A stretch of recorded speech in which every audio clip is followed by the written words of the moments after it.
कथा का स्थान, कथा में कान, कथा का गान, कथा का ध्यान, ये 5 वस्तुओं पर हमें निश्चित ध्यान देना चाहिए। कुंती मैया को भगवान वरदान दे रहे हैं, यहीं पर कथा पहुंची है। पांडवों को वरदान दे दिए हैं क्योंकि कुंती मैया ने आज भगवान को भगवान कह करके पुकारा।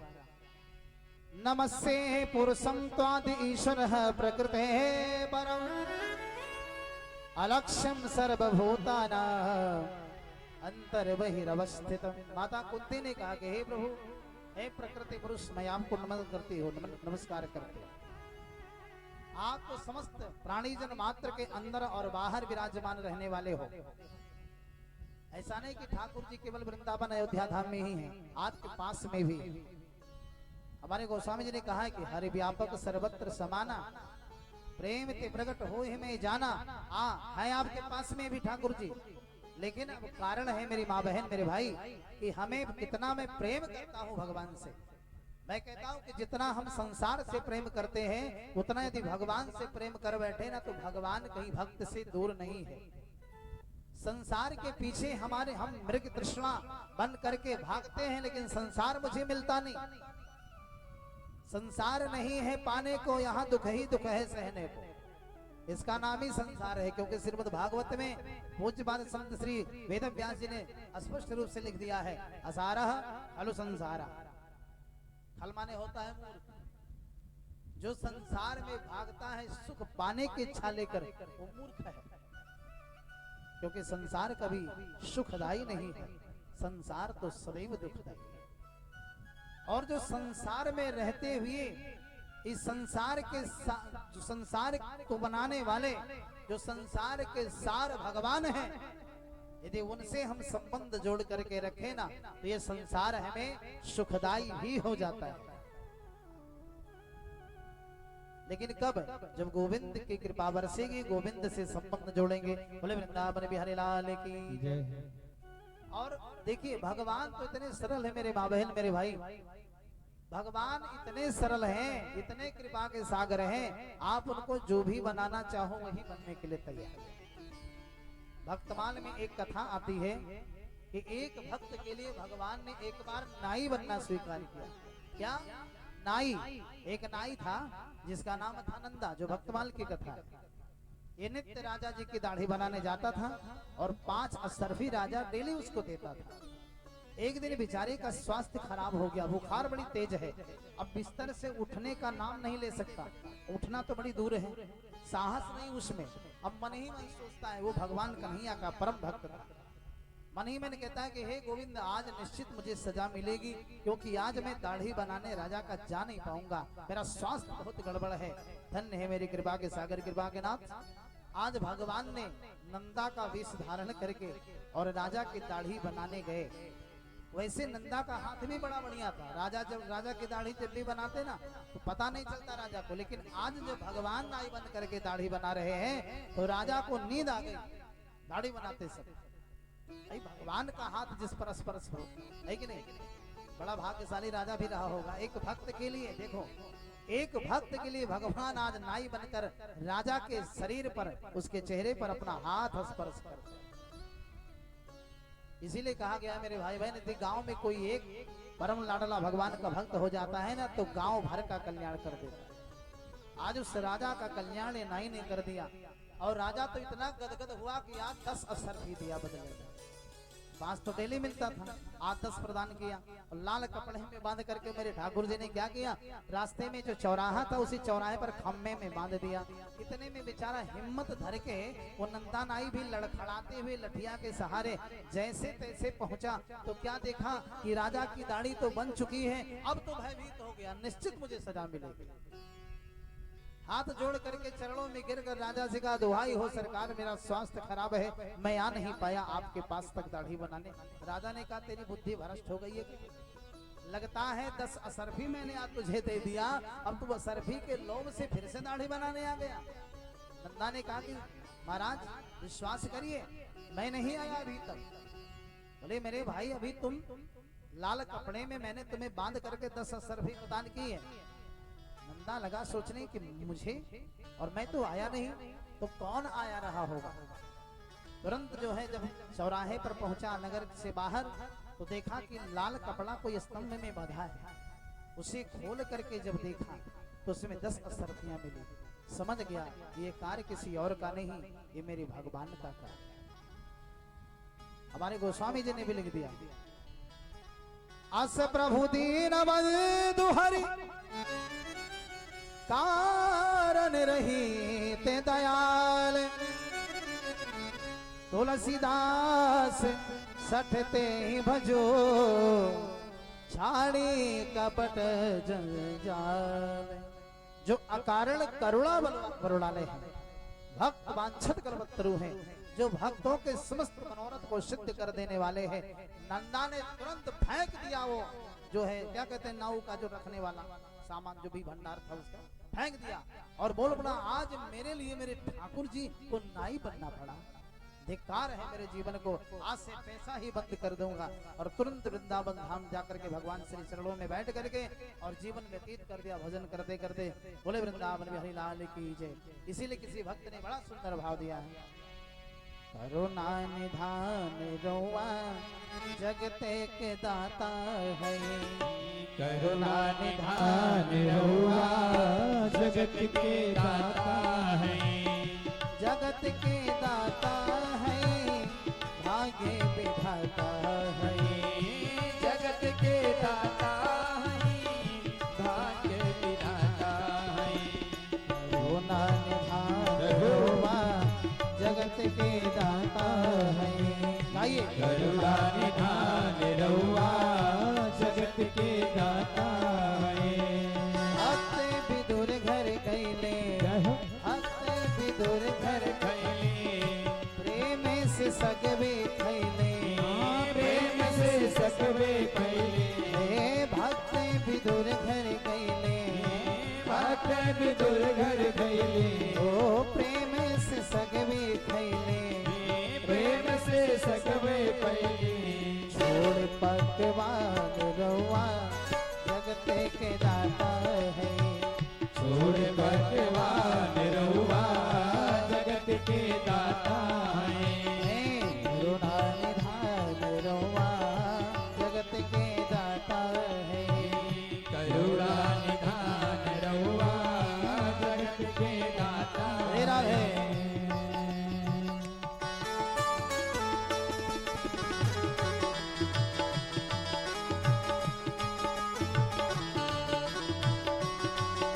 हरे हरे।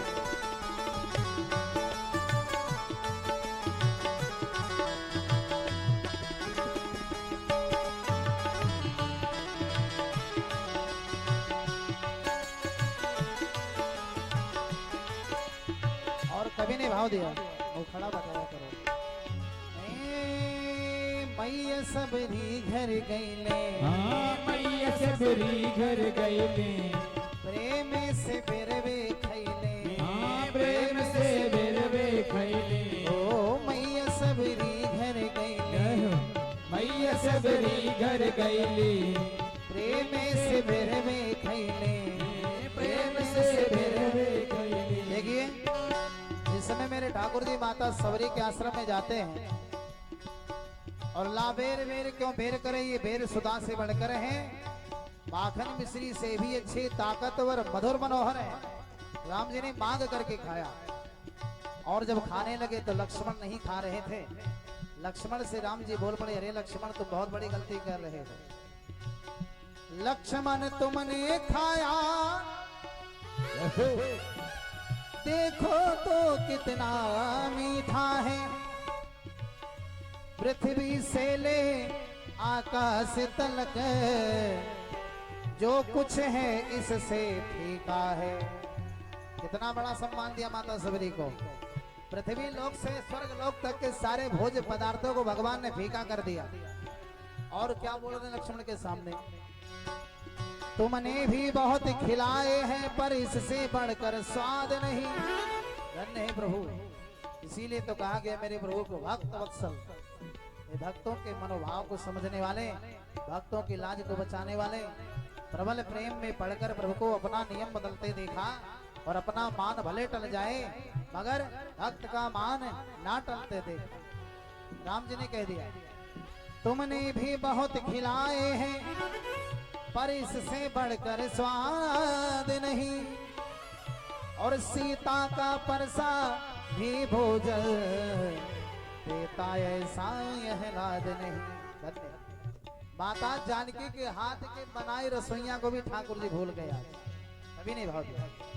मैया सबरी घर गईले, मैया सबरी घर गईले, प्रेम से बेरवे खैले, प्रेम से बेरवे खैली, कई के बखान रहुआ जगत के दाता है, कहीं के बखान रहुआ जगत के दाता है, करुणा निधान रहुआ जगत के दाता है।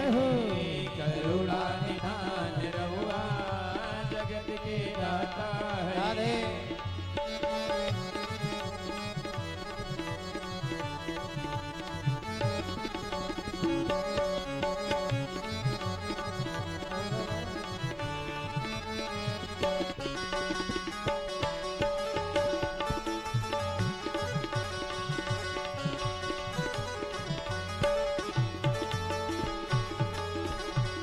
भगवान ये भी नहीं देखते अमीरी गरीबी जाति पात कुछ नहीं, भगवान केवल भक्तों के भाव को देखते हैं।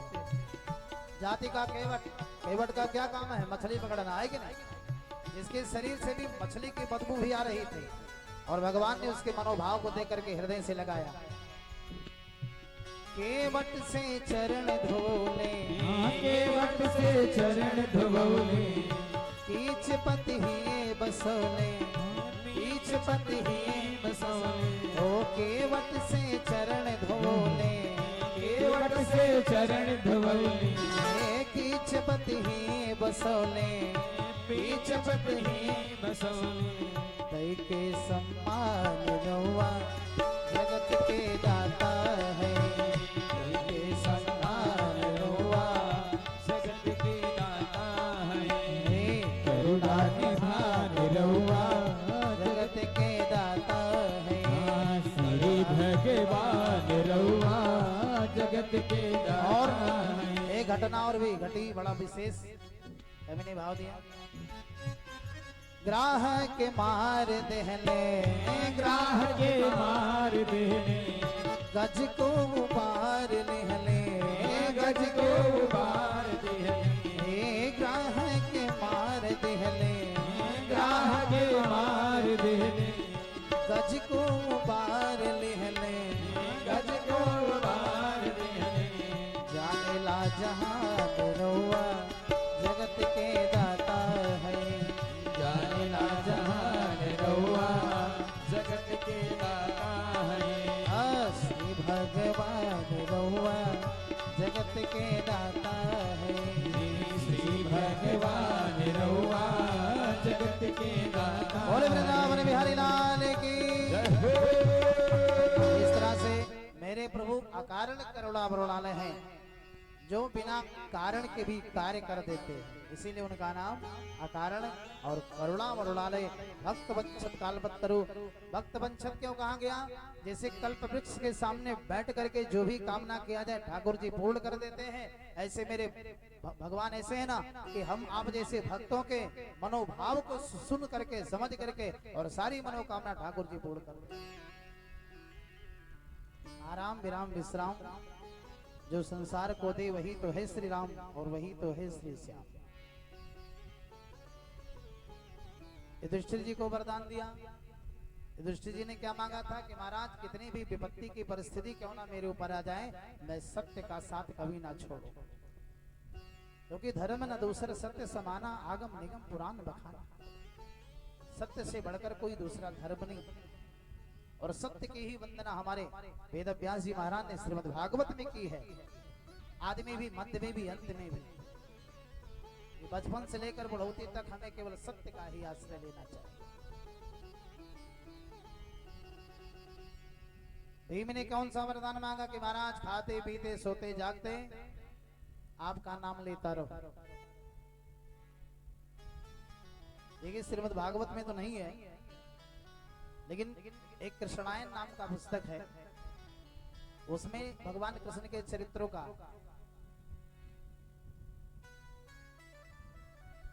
समावेश है। और उसमें हमने पढ़ा था एक बार कि भीम जी को जब वरदान देने के लिए भगवान ने कहा, तो भीम ने कहा कि प्रभु मुझे 2 वरदान चाहिए, क्योंकि मैं सबका डबल खुराक भी लेता हूँ ना, तो वरदान भी डबल चाहिए मुझको। भगवान ने कहा कौन सा?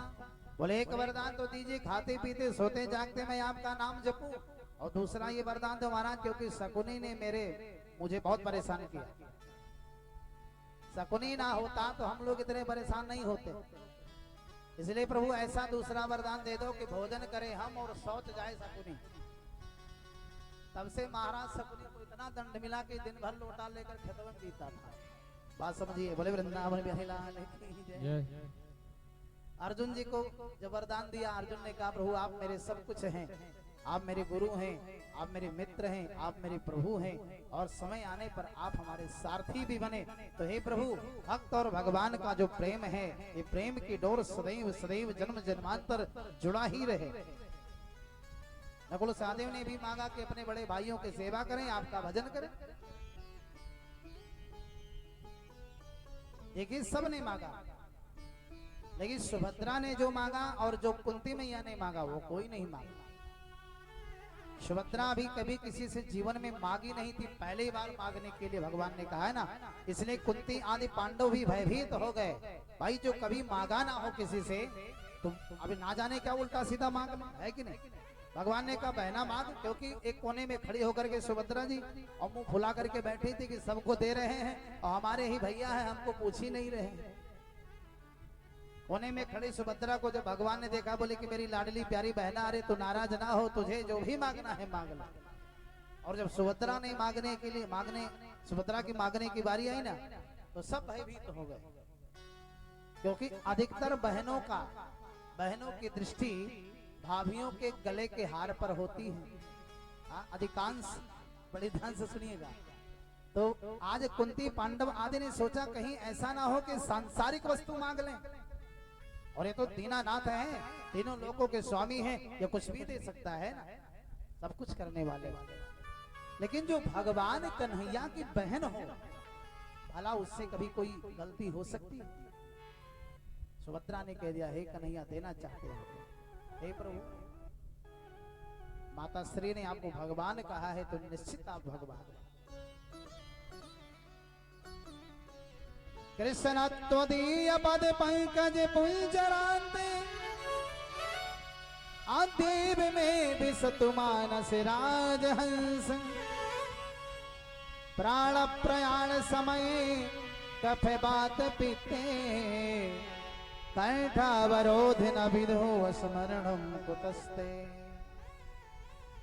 आज सुभद्रा ने कह दिया कि प्रभु कृष्ण त्वदीय पद पंकज पराग माने धूल, हे कन्हैया आपके जो कमलवत चरण है ना, इस चरणों की धूली में चाहती हूँ। कितनी उच्च कोटि की बात मांग लिया मेरे भाई। भगवान यदि आपके सामने आवे तो यही मांगना चाहिए। अब आजकल की माताओं के सामने, बहनों के सामने भगवान आ जाए ना, बोले कि माता जी मांगो बच्ची क्या चाहिए, तो शायद आजकल की बहनें क्या मांगेंगी, हे प्रभु 1.5 कुंटल सोना हमको दे दो, सोने का ही वस्त्र, सोने का ही आभूषण, सोने का बिस्तर, सब सोने में सोना बढ़ा के सोएंगे, क्योंकि आजकल के देवियों को सोना बड़ा प्रिय है। हा? देखो अब आज सोने पर ही कथा है, क्योंकि सोने में कलयुग बैठा था, लेकिन सभी सोने में कलयुग नहीं बैठता, क्योंकि सोने में लक्ष्मी मैया का भी वास होता है। आज की कथा ही सोने पर ही आधारित है। और आजकल भैया लोगों से अगर भगवान मांग लें, बोले भैया क्या चाहिए आपको, तो भैया लोग यही मांगेंगे महाराज अरे भारतवर्ष के राजा हम हो जाएं, शायद लोग यही मांगेंगे, लेकिन ऐसा कभी नहीं मांगना चाहिए। अच्छा देखो, कभी कभी ऐसा भी होता है कि मांगने वाले जो बुद्धिमान होते हैं तो ये कई वरदान में बहुत कुछ मांग लेते हैं कि नहीं, और कभी कभी ऐसा होता है कि मांगने वाले जब मूर्ख होते हैं, विवेकवान नहीं होते, तो कई बार मांगने से कुछ नहीं मिलता। एक दृष्टांत है मांगने पर, और गंग कवि ने तो साहित्य में लिखा है कि मांगना सबसे बुरा है। कौन कौन सा चीज बुरा है? बुरो प्रेम के पंथ बुरो जंगल में बासो, पर नारी से प्रीत बुरी मूरख में हासो, बुरो सुम की सेव बुरो भगने घर भाई, बुरी नारी कुलक्ष सास घर बुरो जमाई, बुरो पीछ परिणाम है बुरो सुरन में भागनो, कभी गंग कहे एक बात सबसे बड़ा बुरा है मागनो। इतने इतने चीज बुरे हैं। बुरो प्रेम के पंथ, क्योंकि प्रेम करके आज तक कोई सुख नहीं पाया। प्रेम एक पतंग करता है दीपक से, दीपक जब जलता है तो उस पर पतंग बार बार मंडराता है, और उस प्रेम के बदले में उसे क्या मिलता है, उसके पंख भी जल जाते हैं, बेचारा मर जाता है। देखिए एक पक्षी है जिसका नाम है चकोर, बड़े ध्यान से सुनेंगे। चकोर भी चांद से प्रेम करता है, और इतना प्रेम करता है कि चांद जब आकाश में निकलेगा ना तो चकोर की दृष्टि आकाश में होगी, और जैसे जैसे चांद ऊपर चढ़ता जाएगा तो चकोर गला जो है घुमा करके नहीं देखता, बिल्कुल ऐसे पीठ के बल लेट जाएगा, देखता एक क्षण के लिए कभी आंख अपना पलक झपकाता भी नहीं, चांद से इतना प्रेम करता है। लेकिन क्या कभी चांद उसे मिला? एक बार एक चांद और चकोर का संवाद है, बहुत ध्यान से सुनेंगे। चांद ने चकोर से कहा, मैं नभ का निवासी हूं, तू थल में निवास कर, कैसे चकोर छू चंद्रमा को पाएगा, होगा मजबूर तुमसे हो मैं बहुत दूर, और शीतल है गात्र मेरा शीघ्र ही गल जाएगा। चांद ने चकोर से कहा कि चकोर तू इतना प्रेम ना कर मुझसे, क्योंकि हमारे तुम्हारे में बड़ा अंतर है, प्रेम भी बराबरी वालों में होनी चाहिए। बड़े ध्यान से सुनेंगे। अब आकाश के तारे से कोई धरती पर रहने वाला प्रेम करे तो मूर्खते तो है उसका प्रेम करना, है कि नहीं?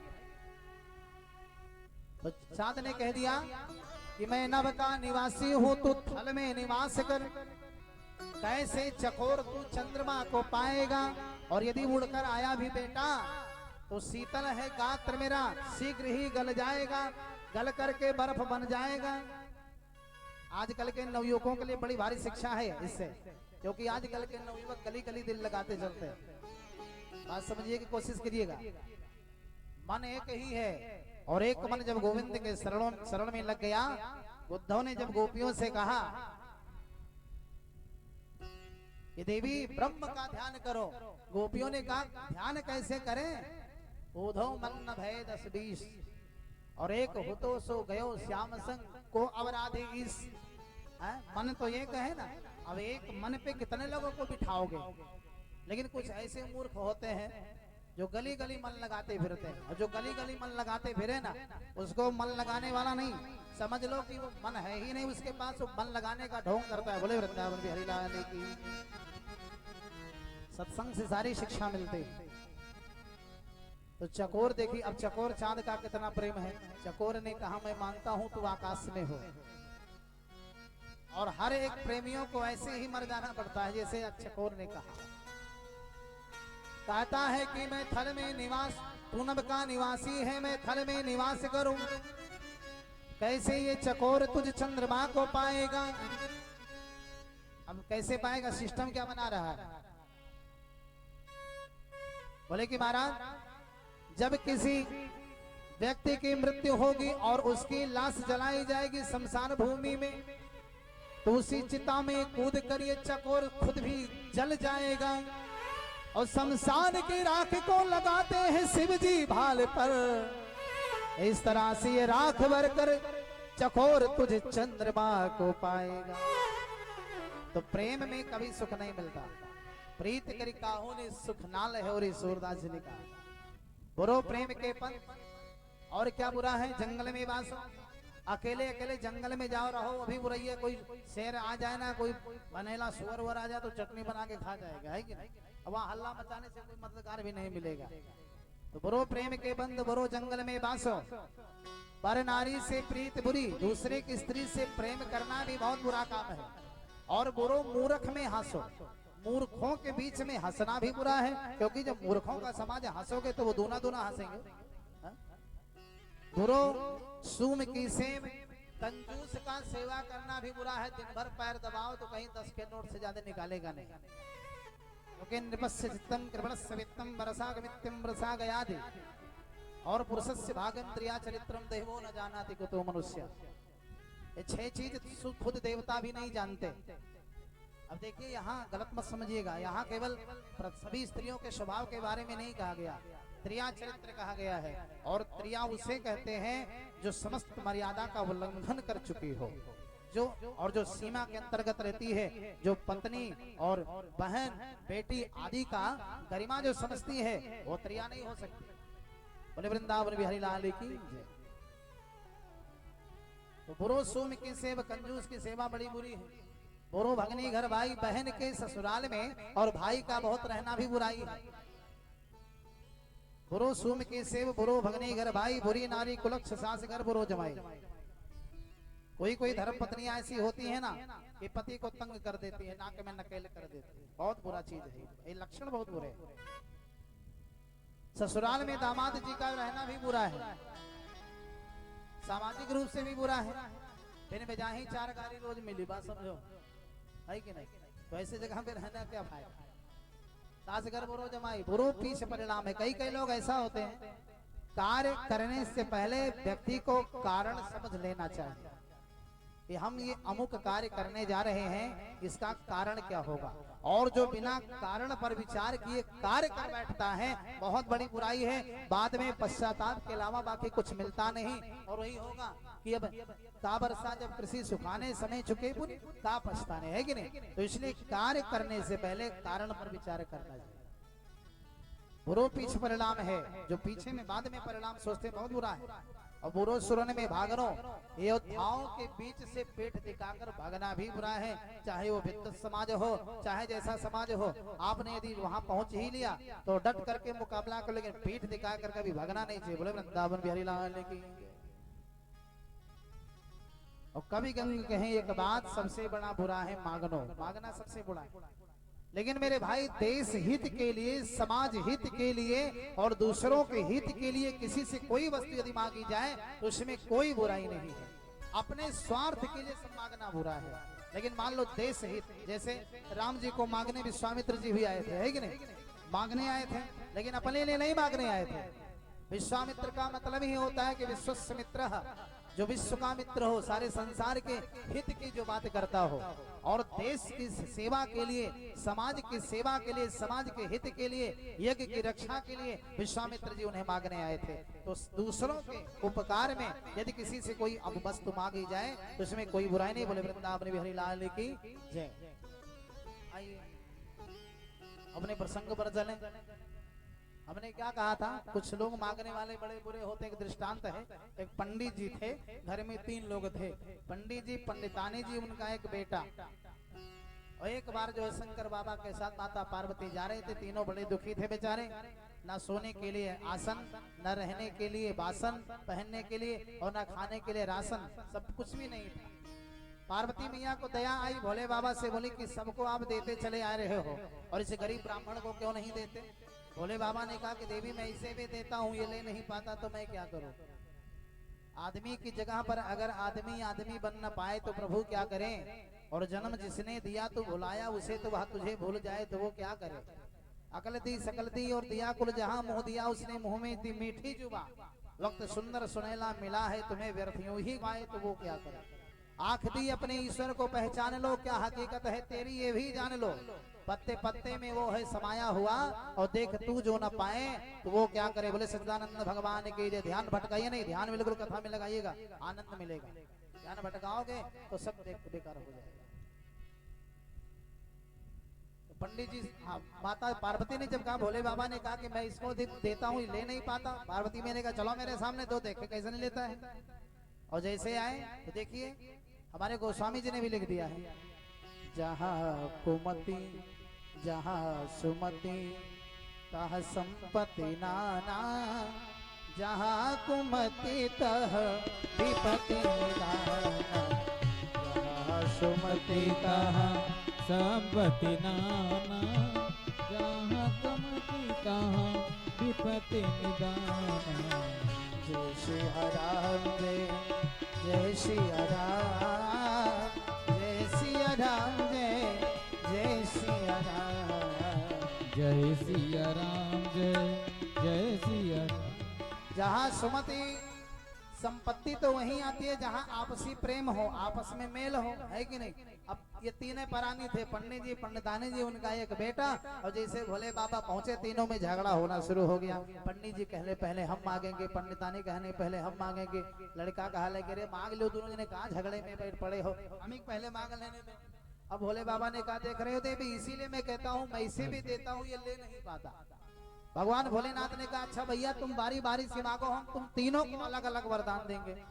इतना कृपा बरसाया भोलेनाथ ने, चाहते तो मालामाल हो गए होते अब तक। लेकिन पंडितानी जी बोले कि ऐसा है ठाकुर जी, अब देना चाहते हो ना प्रभु, 60 बरस की मेरी उम्र हो गई है, चलने फिरने में बड़ी परेशानी है, ऐसा करो मुझे आप 30 बरस की बना दो।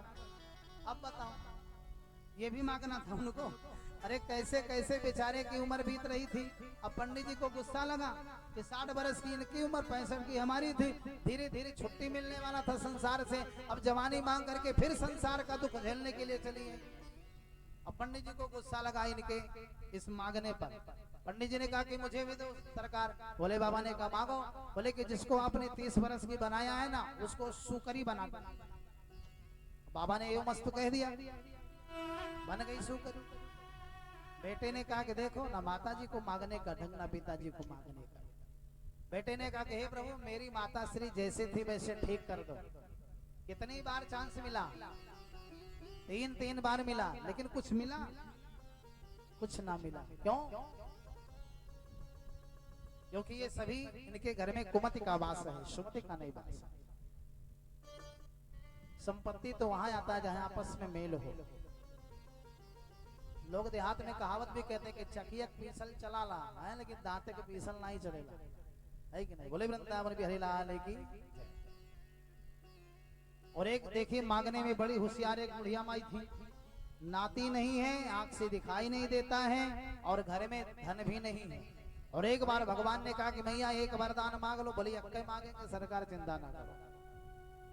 और क्या मांग बैठी, मैं अपनी आंखों से अपने घर के सोने के बर्तन में अपने नाती को दूध भात खाते देखूं। एक ही में सब कुछ मिल गया, विवेक था इसके पास। मेरे भाई श्रीमद् भागवत के 11वें स्कंद में भगवान कन्हैया ने अपने बच्चों को समझाया है कि बेटा बिगड़ने का 4 कारण, सुंदर रूप, यौवन, अधिक बड़ा पद और अच्छे कुल में जन्म। इसके साथ साथ यदि विवेक नहीं है तो बिगड़ने का आसार अधिक होता है। क्योंकि ये चारों मिलने के बाद, या चारों में से किसी को एक ही वह वस्तु है, तो इसके साथ साथ विवेक होना चाहिए।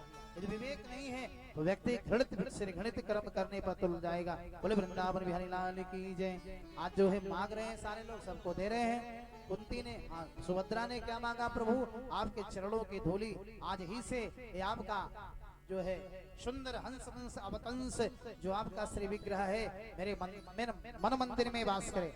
भगवान ने कहा रे बहना अभी तेरी उम्र क्या है, बाद में कभी ले लेना ना। बोले ना, बाद को कौन देखा है, कल को कौन देखा है। प्राण प्रयाण समय कपबात बितने, जब प्राणांत का समय हो जाता है ना, तो कंठ में कफ भी जकड़ लेता है, घुर घुर शब्द केवल होता है, मुंह से बोला तक नहीं जाता। तो जिस अवस्था में बोला नहीं जाएगा, चला नहीं जाएगा, क्या उस समय में आपका भजन हो पाएगा? अभी से भजन करना ठीक। देखिए छूट केवल मात्र 5 वर्ष तक की शास्त्रों में भी, और इसीलिए प्राचीन काल का नियम है कि 5 वर्ष के जब बच्चे होते थे तो उनका विद्यालय में नामांकन कराया जाता था, है कि नहीं। अब तो 2.5-3 वर्ष में हो रहा है, लेकिन ये सिस्टम के विरुद्ध है। 5 वर्ष के जब बच्चे हों तो ऐसे समय में उनको विद्यालय में क्यों भेजते हैं? और विद्यालय में जब भेजते हैं ज्ञान पाने के लिए, बड़े ध्यान से सुनिएगा, गुरु के पास। विद्यालय में पहले प्रार्थना बड़ा सुंदर हुआ करता था, वह शक्ति हमें दो दया निधे, कर्तव्य मार्ग पर रट जावे, पर सेवा पर उपकार में हम जग जीवन सफल बना जावे। ये सुंदर प्रार्थना पहले हुआ करते थे। अब आजकल तो ना जाने कौन सी वो रही भाषा में होता है, तो समझे नहीं मिलता है। पहले गुरुजी लोग क्या सिखाते थे? देखिए ये घर का संस्कार है, प्रत्येक माता पिता को चाहिए। हमारे राम जी क्या करते थे? सुबह उठ करके ही अपने बच्चों को शिक्षा दो।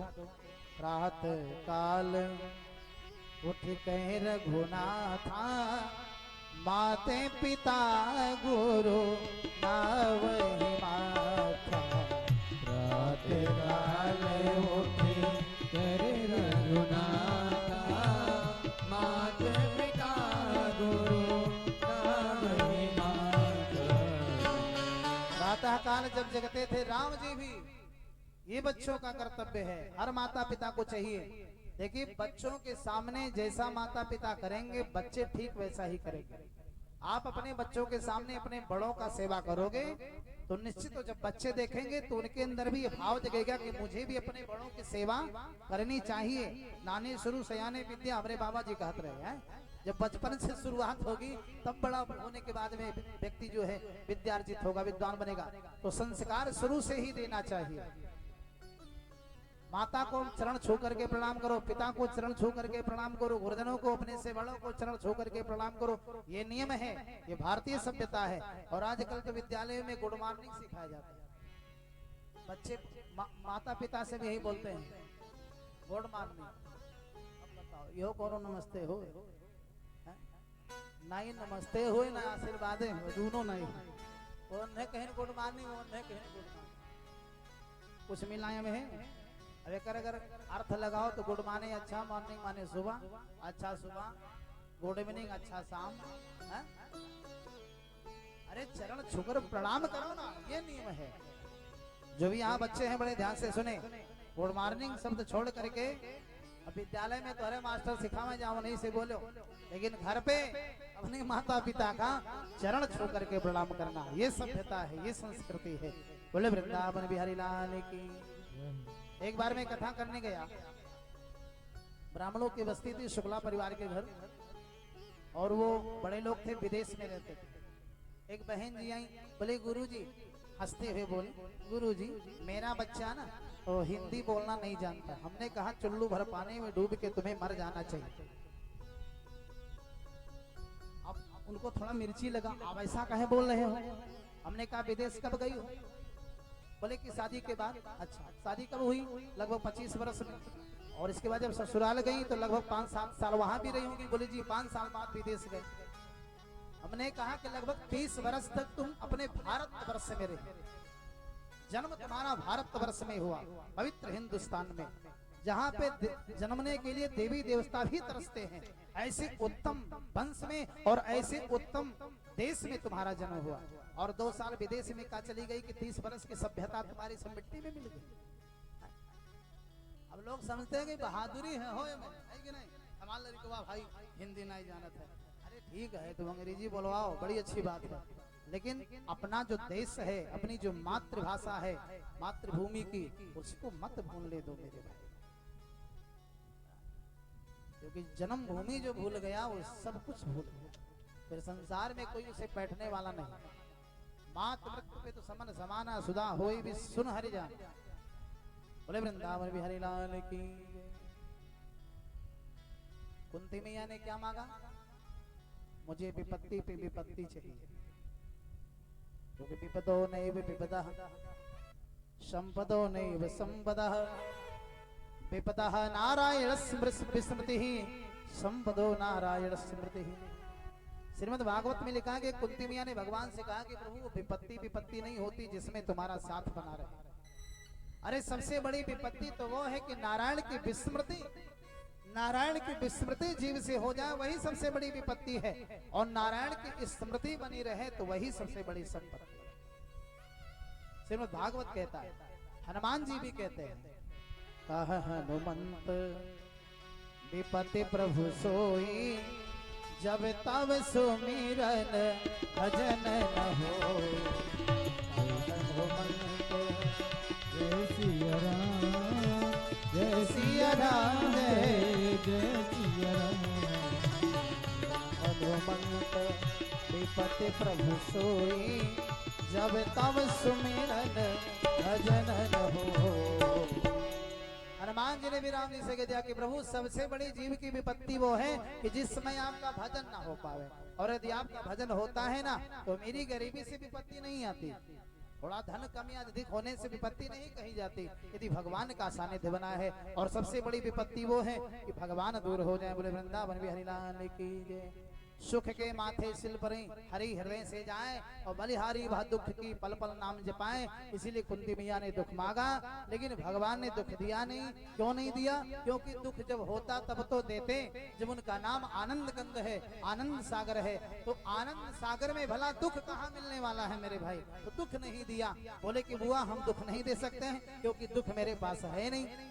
तब कुंती मैया ने कहा प्रभु यदि दुख नहीं दे सकते तो कृपा करके ऐसी हमको ऐसा वरदान दे दो कि आप मेरे जीवन से दूर हो तो वही गति मेरी हो जाए जो गति जल के बिना मछली की होती है और जो स्थिति मणि के बिना सर्प की हो जाती है। मन बिनु भन जिम जल बिनु मीना, मम जीवन तिम तुम ही अधीना। भगवान ने एवं मस्तु कह दिया। आज मेरे ठाकुर जी धीरे धीरे वार्तालाप करते पांडवों से रात्रि हो जाती है। इस महान संपत्ति को पाने के बाद में भी अपने दूर हो गए, इस विषय पर बार बार चिंता करते हैं हमारे श्री महाराज युधिष्ठिर जी।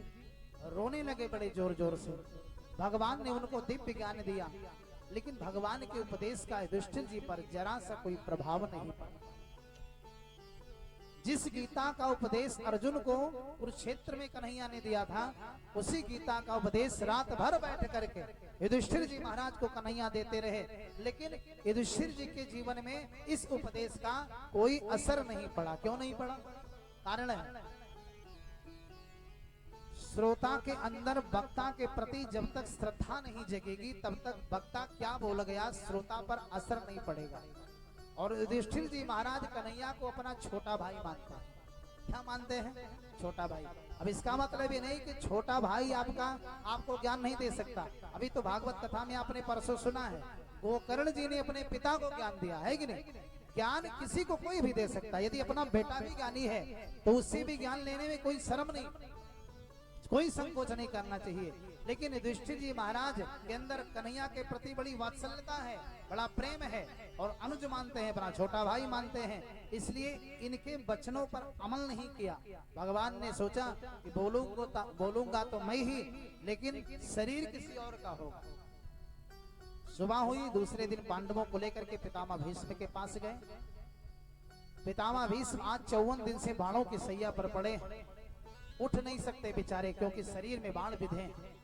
कन्हैया को दूर से ही आते जब पितामह भीष्म ने देखा, आत्मा से प्रभु को विनंदन किया और विनंदन करने के बाद में भगवान ने उनको आत्मा से ही आशीर्वाद दिया और लगे वो बोलने लगे कि आज गोविंद मेरे जीवन को संवारने के लिए आ रहे हैं, क्योंकि आज का जो दिन है यह मकर संक्रांति का दिन है। आज ही भगवान सूर्य दक्षिणायन से उत्तरायण हुए थे और उसी दिन पितामह भीष्म का प्राणांत हुआ था। भगवान पितामह भीष्म ने सोचा कि आज मेरी इच्छा है कि मेरी मृत्यु आ जाए, क्योंकि उनको वरदान था इच्छित मृत्यु का। और जब तक उनकी इच्छा नहीं होती वो मर नहीं सकते, चाहे कितना भी बाण क्यों ना शरीर में लगाओ। आज लगे सोचने की मुझे इच्छित मृत्यु का वरदान है और मेरी इच्छा थी कि आज मेरी मृत्यु हो। और मेरे ठाकुर कितने बड़े कृपालु हैं कि मेरी मृत्यु को संवारने के लिए मेरे पास आ रहे हैं। कन्हैया ने कहा कि पितामह जी, पांडव आपके पौत्र आए हुए हैं, आपके उनके साथ में आपकी पौत्र वधू द्रौपदी भी आई है, ये सब आपको प्रणाम करते हैं, आशीर्वाद दीजिए। पितामह भीष्म के द्वारा युधिष्ठिर जी महाराज को भगवान ने उपदेश कराया। वहां भी भगवान बोल रहे थे, क्योंकि जीवन में जितने भी अच्छी वाणी हम बोलते हैं, जीवन में जितने भी अच्छे कार्य हम करते हैं, वो सब प्रभु जी ही कराते हैं।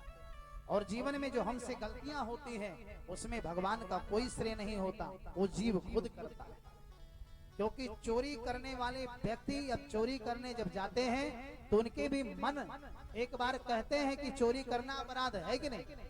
चोरवा भी जाता है जब चोरिया करने तो उसके भी मन से एक बार आवाज आती है कि चोरी करना गलत है, लेकिन फिर भी हम चोरी करते हैं। तो गलत में प्रभु का कोई राय नहीं होता, कोई श्रेय नहीं होता। और जीवन में जितने अच्छे काम होते हैं बिना भगवान की मर्जी से हो ही नहीं सकते। तो आज भगवान ही बोल रहे हैं, लेकिन शरीर केवल पितामह भीष्म का है। पितामह भीष्म ने पांडवों को बहुत सुंदर शिक्षा दिया, 5 विषयों पर शिक्षा दिया। दान धर्मान, राज धर्मान, स्त्री धर्मान विभागशः, भगवत धर्मान, मोक्ष धर्मान, समासभ्यासी। दान धर्म के बारे में बताया। राजधर्म के बारे में बताया, स्त्री धर्म के बारे में बताया, भक्ति धर्म के बारे में बताया, मुक्ति धर्म के बारे में बताया। कहने का मतलब है मेरे भाई बहन, दान में, राज्य में, स्त्री में, भक्ति में, मुक्ति में कभी बंटवारा नहीं होता।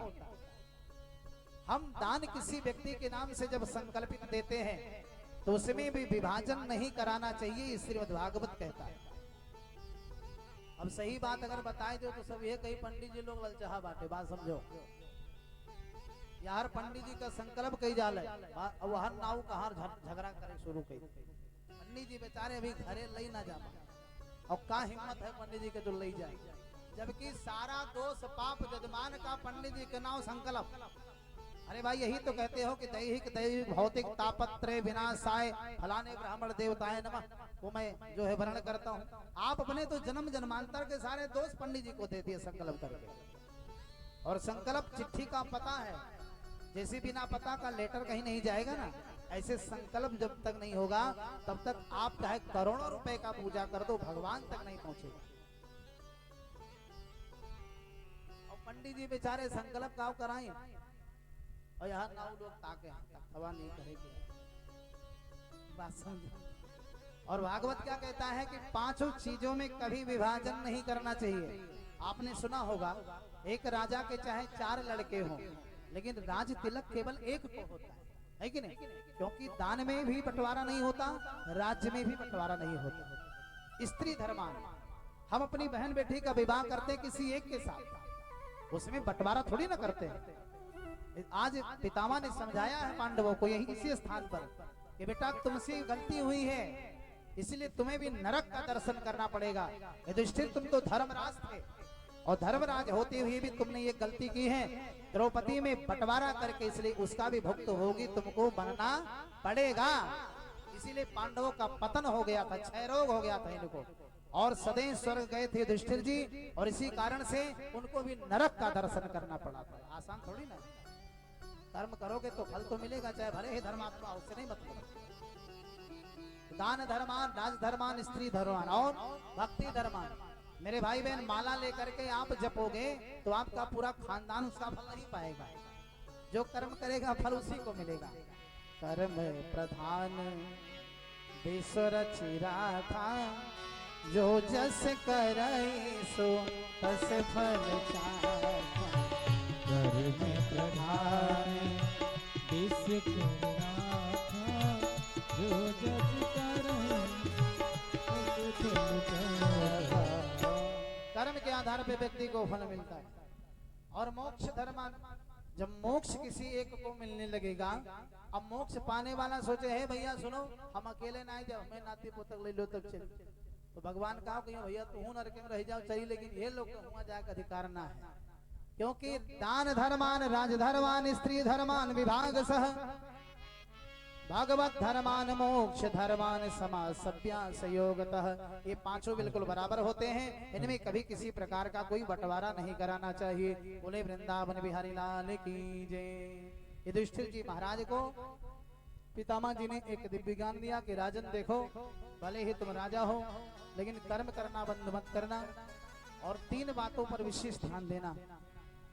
पाप को कभी आंखों से देखना नहीं, शरण में यदि कोई आ जाए तो तुम्हारा कितना भी बड़ा शत्रु क्यों ना हो उसे कभी त्यागना नहीं, और अतिथि का सदैव सम्मान करना देव समझ करके।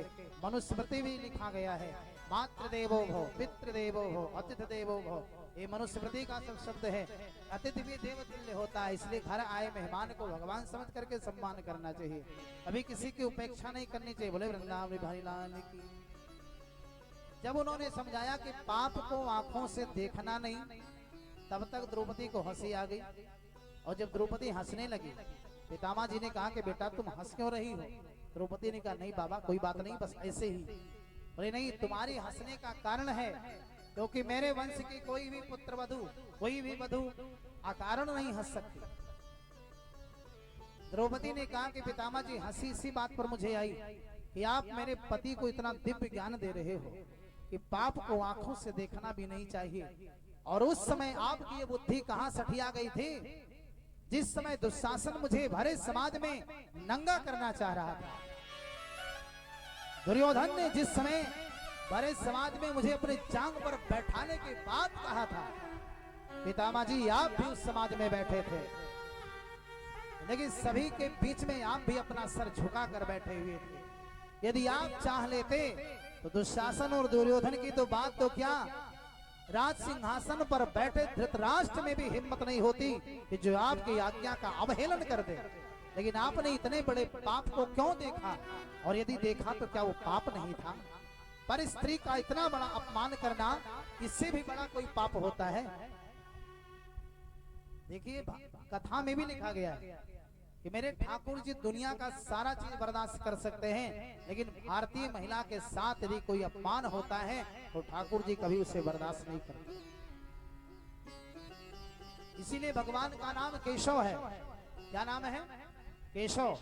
और केशव का मतलब होता है, केश माने होते हैं बाल, केश माने बाल।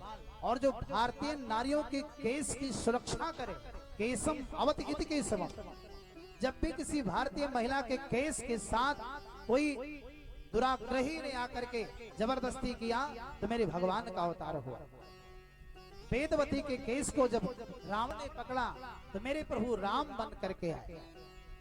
द्रौपदी के केस को जब दुशासन ने पकड़ा तो मेरे प्रभु वस्त्र बन करके आए। और जब देवकी के केस को कंस ने पकड़ा तो मेरे प्रभु कृष्ण बन करके आए। तो दुनिया का सब गलती वो बर्दाश्त कर सकते हैं, लेकिन भारतीय स्त्रियों के अपमान को, इनके केस के अपमान को कभी नहीं बर्दाश्त करते। लेकिन आजकल की तो हमारी बहनें ऐसी हैं कि अपने केस की सुरक्षा स्वयं नहीं करती। बहुत ध्यान से सुनेंगी, जो भी सौभाग्यवती यहाँ महिलाएं बैठी हैं उनके लिए बहुत बड़ी शिक्षा है। शास्त्र में लिखा गया है कि किसी भी सुहागन स्त्री के केस में किसी प्रकार औजार नहीं लगना चाहिए, लेकिन जाकर के पार्लर में सब लोग कटिंग कराते हैं, शटिंग कराते हैं। फैशन के दौरान में गारंटी की इच्छा ना करें। क्यों? ऐसा फिल्म देख देख करके, सीरियल देख देख करके, अरे सीरियल देखो, लेकिन सीरियल के साथ साथ धार्मिक चैनल भी देखो, कथा भी सुनो, रामायण पढ़ो, गीता पढ़ो, भागवत पढ़ो, पर बच्चों को सुनाओ। लिखा गया है कि कभी ऐसा नहीं होना चाहिए, बहुत बड़ा दोष लगता है, उसके पति की आयु कम होती है ऐसा करने से। तो ये कार्य कभी नहीं करना चाहिए।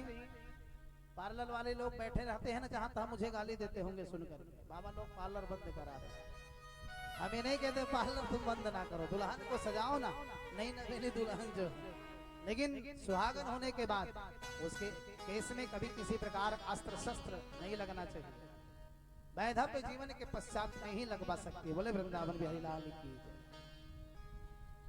तो शास्त्रों के आश्वासन पर हमें कार्य करना चाहिए, शास्त्रों के आज्ञा अनुसार हमें कार्य करना चाहिए। अपनी इच्छा से कोई कार्य नहीं करना चाहिए, क्योंकि शास्त्र के आज्ञा पर किया गया कार्य बड़ा उत्तम कार्य होगा और अपनी इच्छा से किया गया कार्य निश्चित निम्न होता है। बोले वृंदावन बिहारी लाल की जय।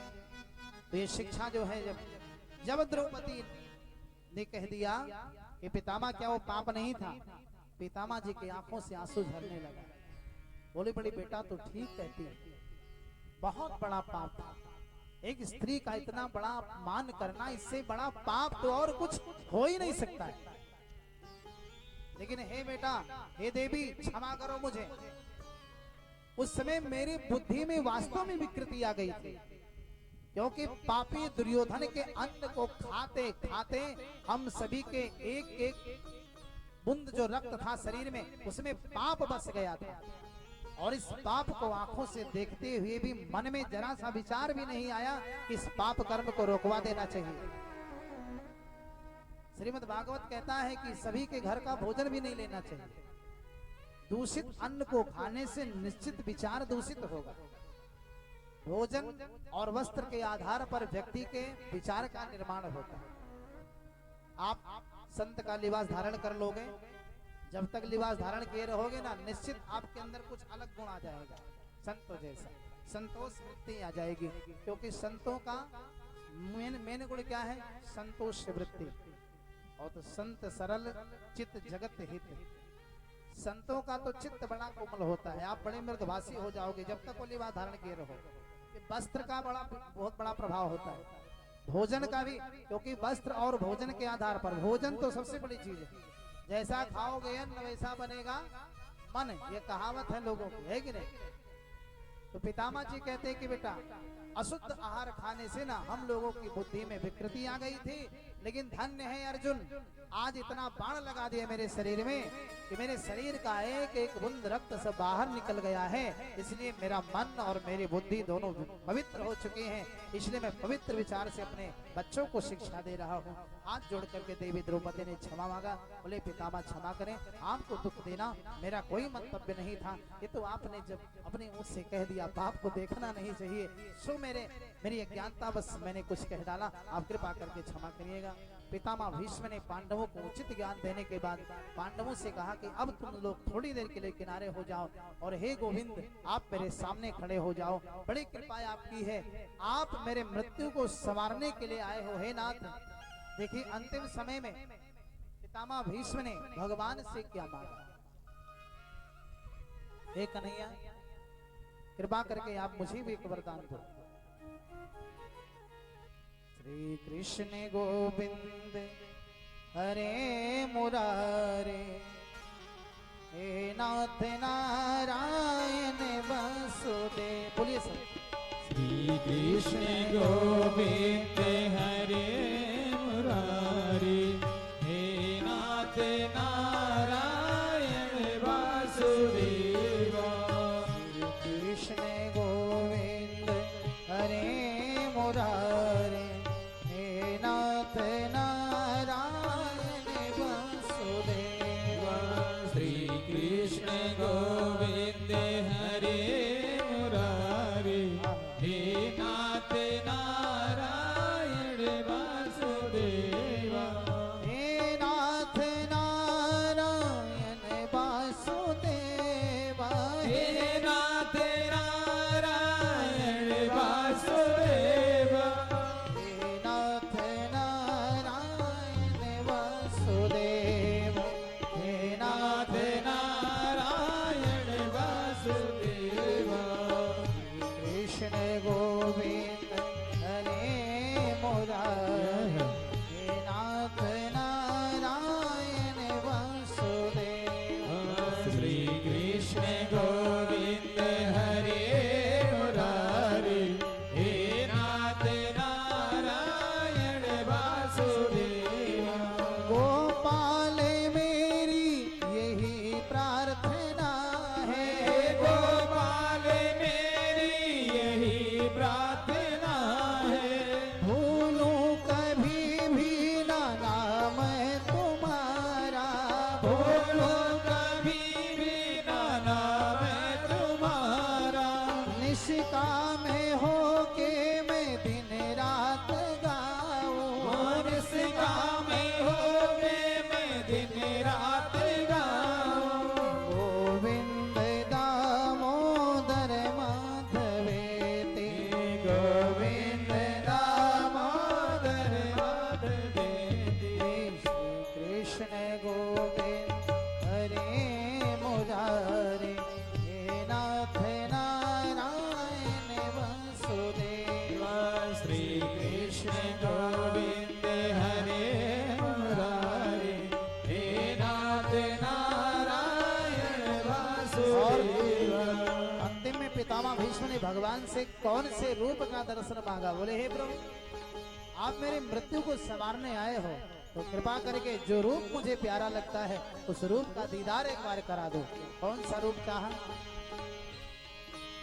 देहांत काले तुम सामने हो, देहांत काले तुम सामने हो, बंसी बजाते और गैया चराते, बंसी बजाते और गैया चराते, बंसी बजाते और गैया चराते, बंसी बजाते और गैया चराते।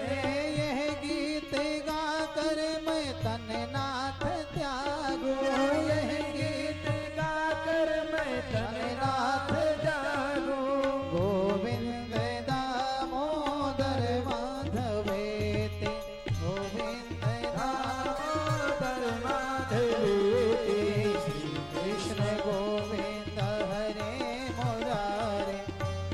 नाथ नारायण वासुदेव श्री कृष्ण गोविंद हरे मुरारी हे नाथ नारायण वासुदेव कृष्ण हरे कृष्ण कृष्ण कृष्ण हरे हरे हरे कृष्ण कृष्ण कृष्ण हरे हरे हरे राम राम राम राम हरे हरे हरे राम हरे राम हरे कृष्ण हरे कृष्ण कृष्ण कृष्ण हरे हरे हरे कृष्ण कृष्ण कृष्ण हरे हरे हरे राम राम राम हरे हरे हरे राम हे कृष्ण गोविंद हरे हे नाथ नारायण वासुदेव श्री कृष्ण गोविंद हरे मुरारी हे नाथ नारायण वासुदेव कृष्ण गोविंद हरे मुरारी हे नाथ नारायण वासुदेव श्री कृष्ण गोविंद कृष्ण हरे कृष्ण हरे हरे हरे